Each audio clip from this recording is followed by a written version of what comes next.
வணக்கம். Rate news செய்திகள் வாசிப்பவர் கவி இளையராஜா.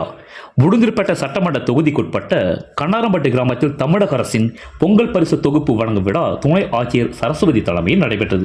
இந்த விழாவில் ஊராட்சி மன்ற தலைவர் சுரேஷ் கலந்து கொண்டு தமிழக அரசின் ரூபாய் 3000 ரொக்கத்துடன் கூடிய பொங்கல் பரிசு தொகுப்பினை குடும்ப அட்டைதாரர்களுக்கு வழங்கினார்.